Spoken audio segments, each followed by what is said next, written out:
So what do you see out of Manistee? What are you kind of thinking this year for weather or for fishing out of Manistee coming off of this warmer than typical winter? Yeah, there's no guarantee ever. But my gut feeling is we're going to have an early spring. Steelhead are already starting to show up in the Big Manistee and a few other places. But I think we're going to see a lot of people out trolling the beaches here within a month, maybe a month and a half. And I think we're going to have some really good fishing early. So I'm looking forward to it. So what does that look like, Chris? When you're out there, getting out a little bit early, what kind of sets are you going to be running? Where are you going to be fishing? Right on the shore. Right on the shore. If I'm going on the big lake, I'm going to be right in the sandbars. We have a set of 2 or 3 sandbars mainly here on the western side of Michigan. We like to troll right on that second sandbar and get our flatline boards right up into the shallows. And our outside boards are also going to be flatlines or maybe a 1 or 2 color. And we're running a lot of stick baits, just trying to catch the occasional brown, but we get steelhead in there as well, and we get a lot of lake trout early. We were talking earlier with Shane Rubianis. So we're talking colors and just different.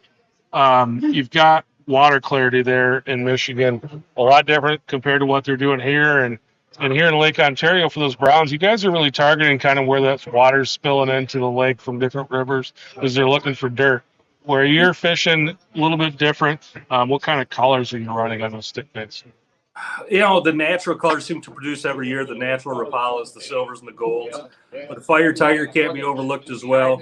Sometimes on those really, really bright days, you don't overlook those gaudy colors. The ones you might not ever run, those might be your hot producers. Very good. One of the things that we wanted to talk about with you was dipsies, and it's something that I think is really underutilized in Great Lakes fishing, and it's a tool that I think a lot of new people are somewhat kind of scared of, and I don't think they really should be. But I mean, anybody can run some boards, anybody can run flat lines, but some people get a little bit scared of dipsies. And if you've got people that are out there and they're thinking about trying dipsies for the first time this year, what can you tell them? Yeah, so diver fishing is probably the easiest and cheapest way to get into the Great Lakes sport of fishing.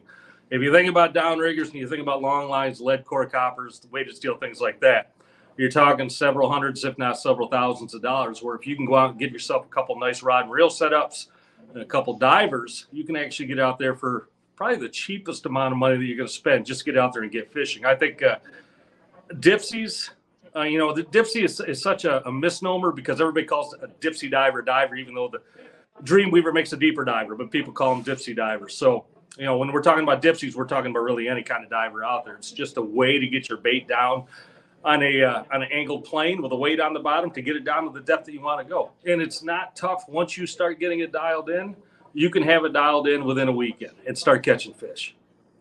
Yeah, it's kind of like a Coke, it's just like, it's that type of word. Vince, you got anything for Chris? Yeah, I do.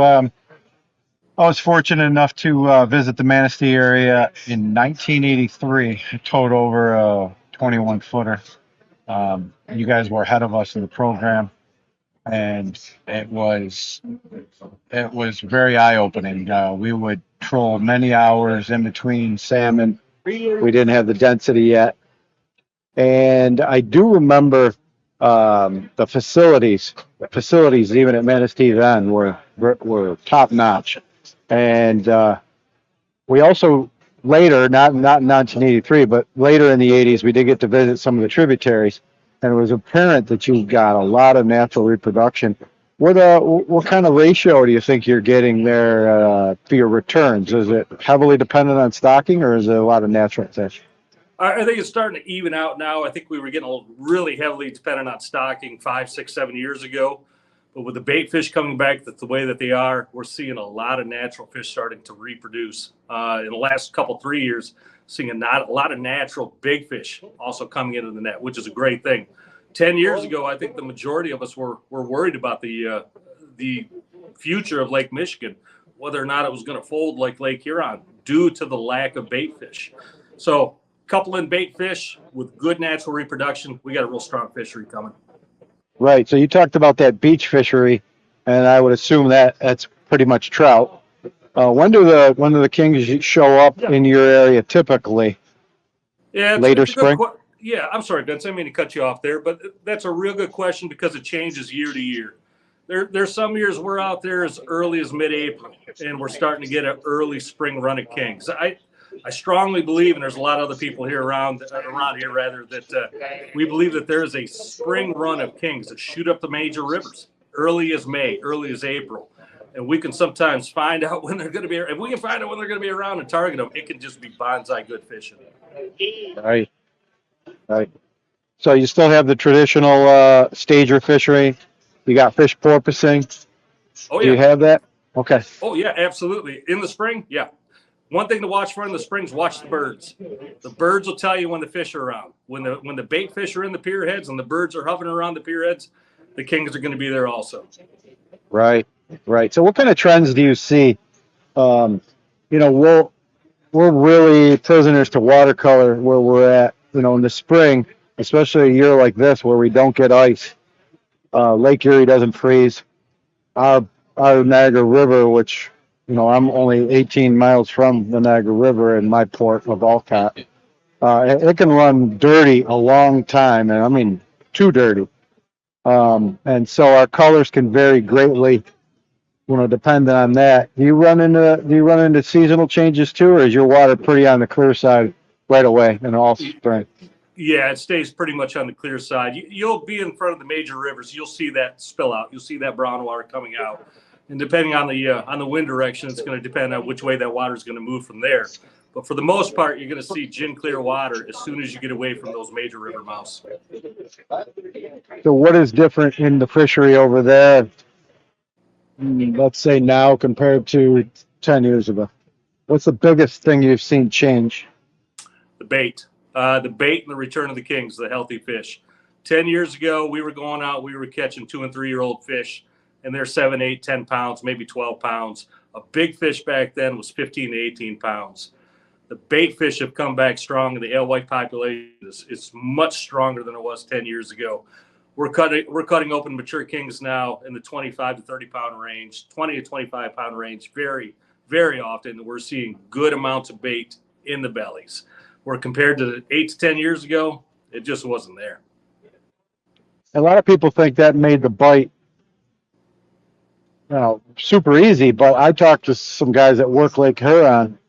It's actually not like that. When it's that tough, the fish find it unusual to see a full set of baits because that's not what's naturally there, and they seem ultra spooky. So I mean, it wasn't super easy fishing when you went through that, was it? Yeah, if you think about it this way, if you're sitting around 100 double cheeseburgers, it's going to be hard to pick out which one you want, you know. So hopefully you got the right double cheeseburger down there in front of them, the one they want on that certain day. Right. Chris, I just talked to Jay Wesley a couple of weeks ago, and Vince touched on it a little bit, but he says the population of bait fish this year is going to be really, really strong, and things on your side of the lake should be really good this year. Is that what you're seeing on the water as well? Yeah. Last couple of years, we've had a bait fish die off, which is when you'll just see a bunch of alewives up on the beach. And a lot of people, that gets them concerned that the bait fish are actually dying off. And everybody I've talked to, especially the people who've been doing this a lot longer than I have, they all agree that's a good thing.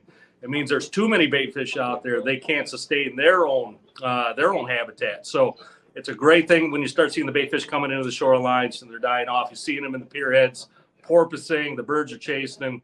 It's all good signs that there's going to be a good fishery here for the next few years to come. One of the other big things going on in Michigan is the treaty ruling with the nets coming back. What do you see there, and how do you think that's going to affect what you do? You know, I'm not going to be that guy that says the sky is falling right now in any way. I think it's going to remain to be determined how this is really going to affect the fishery. It's way too easy for all of us to freak out and run around in circles right now before we really see the impact that this has. My gut feeling is it's not going to be great for the fishery, but the deep impact of it, I'm going to need more time to really make an opinion on that. All right.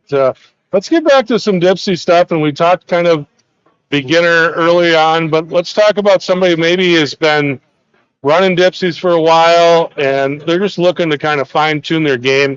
What are some tips and advice that you can give to people some things that maybe they're missing, that they've been running in for a while, but maybe not doing what they could be doing with them, not seeing the success maybe they could be seeing.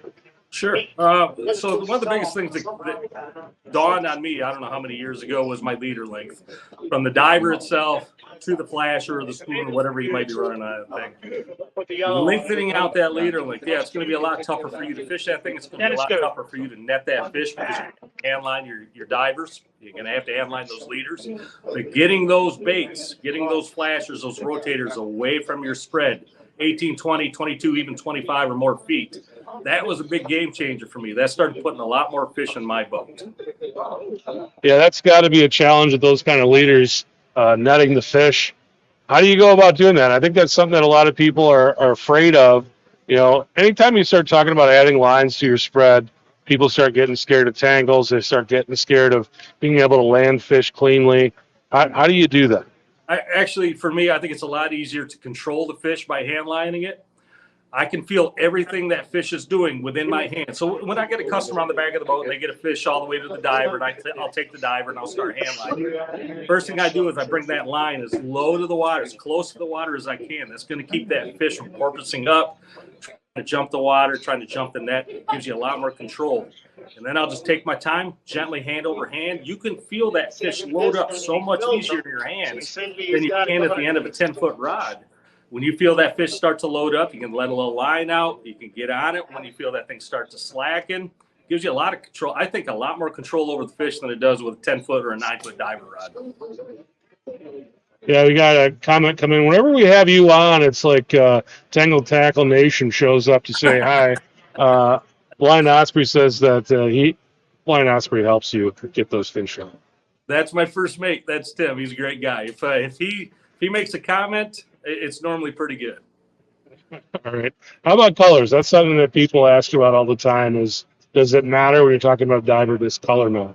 Yeah, I think that is the number one question when it comes to divers. What color am I going to be running on my diver? So I think it's just one more thing that you can overthink. Several years ago, I went to all black divers and all black snubbers, all black ripcords. But I use the Dreamweaver deeper divers, the 107 for my high divers, the 124 for my low divers, black snubbers.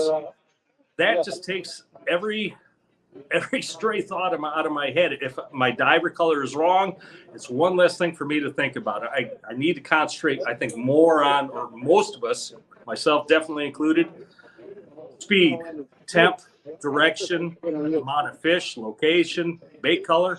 I think a lot of those things, in fact, I know those things are going to play more into whether or not you're catching fish rather than what diver color that you're running. So if you just take that right out of the equation, you don't have to worry about that diver color. You get some confidence in it. It's less things to worry about. All right, we got a question coming in from Facebook. It's Rob Ferguson. Says, I'm looking to set up a new dipsy setup, looking at buying the Convector 30. Do you recommend the high-speed reel or regular? Looking at the CV30DS versus the 30D. Yeah, that's a good setup. I would if he's going for salmon and trout, I would recommend stepping up to the 45 size first off. Gives you a little more capacity, gives you a little more oomph on that fish. I run high speeds. I'm one of the few. I am the anomaly around here that runs high speed for their divers. I think it gives me better control over the fish. And when I have very green customers on the boat, I know it gives them better control. But I know how to run those things. I've been running them for years. I think I know the normal speed, not the high speed. The normal speed reels are going to do better for the person that's just getting into it. All right. Can you talk about the settings when you're running divers? What settings are you running on when you're dropping them down? Yeah, so for my outside divers and my high divers, depends on where you're at, what you call it. Setting number 3, like I said on that 107. Dreamweaver deeper diver. On my inside diver or my low diver, it's a size 124, and that's set on number 1. Vince, you got anything for Chris?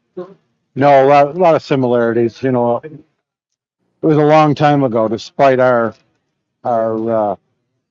you know, we have the colored water to enjoy. We have a lot of rigor action, but I went to the same thing, all black divers.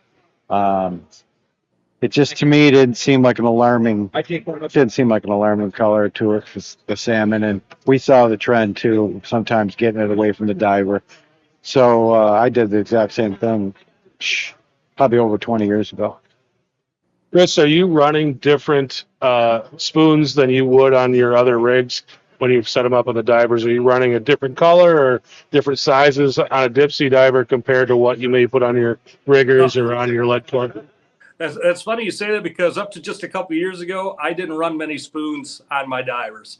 And it wasn't until Blind Osprey, who's on here as my first mate, he was the guy that changed my mind. He started running a lot of spoons on his high divers, especially any size, any color. Your hot spoons are going to work not only on your long lines, they're going to work on your divers too. So now normally a spoon or two is living on my diver, a couple of my divers every day. What do you typically run on your divers? Are you talking presentations or length or? Your presentation. What do you got in the business on that? So if it's going to be a high diver, I'm normally running a lot of meat rigs. On my high diver, I'm running flasher fly. Typically, your 8-inch flasher with your standard fly length is going to be great on a high diver. A nice big fish blade or a 10-inch Dreamweaver Spin Doctor down there with a meat rig on your low diver, that's going to perform for you as well. But like I said, normally over on my mate's side, on Tim's side, he's normally got a spoon out on that high diver. And I'll be darned if every day that thing doesn't take a rip or two. And I think if you're getting 1 or 2 bites on at least every one of your rigs a trip, you're doing a really good job. And he's turned my eyes onto that kind of thing, getting the spoons on the divers. The questions are flooding in now. Now that a couple people had their questions asked, now everybody has a question. Jim Lemon says, when running flashers behind a diver, how much does the drag of the flasher change the diver depth? I don't think much at all. I think it's going to be very minimal, maybe 5 feet at the most. All right, here's one from Mino Angling. You run high and low divers with braid or steel? I run all wire on mine, and I've gotten away from the roller rods. There's too many times in the dark in the morning when a roller rod would fail on me, a line would get pinched into a roller or something like that, and I let out every word you could imagine before I finally got that thing untangled. So I got away from that. I got one sitting right here. I went to all Akuma Convector Pro wire rods, which had the stainless steel guides except for the tip, which you can have a twilly tip, which is a spring, or you can have that AFCO swivel on there. And I will never, ever change back to roller rods. All right, here's one from Tim. Tim says 20 to 25 foot leader. How do you handle storing the leader when you're done using it? That's a great question. If you actually go on my channel, Tangled Tackle Fishing on YouTube, there's a lot of places, or there's a lot of videos on there show you exactly how we do it. It's just a simple wrapping process. All right. Here's one from Chris Olson. How many divers do you typically run? I run 4. All right. And one more here. This one's from Glenn. This is what pound test do you run in your leaders, your diver to lure? Do you go fluoro or mono with those? Diver to lure, no matter what. If I'm running rotators, I like 50 pound. If you're going down to spoons, there's a little trick that we do. We can still run that 50 pound, and then we'll take a 6-foot slider that we use on our downriggers, just a free slider, and we'll put it on the end of that 50 pound, and that's typically 25 pound. And you can go fluoro or standard mono, whichever way you want. I don't think there's much difference between the two of them in that aspect or in that application. So typically just regular old 25 pound mono, big game. On the end of that to a spoon, you're good to go. All right. Chris, is there something that you wanted to talk about that we didn't ask you about today? Oh, you guys always do a great job. I'm so used to being the guy asking the questions. I enjoy sitting here and answering. Yeah, it's fun. It's not bad.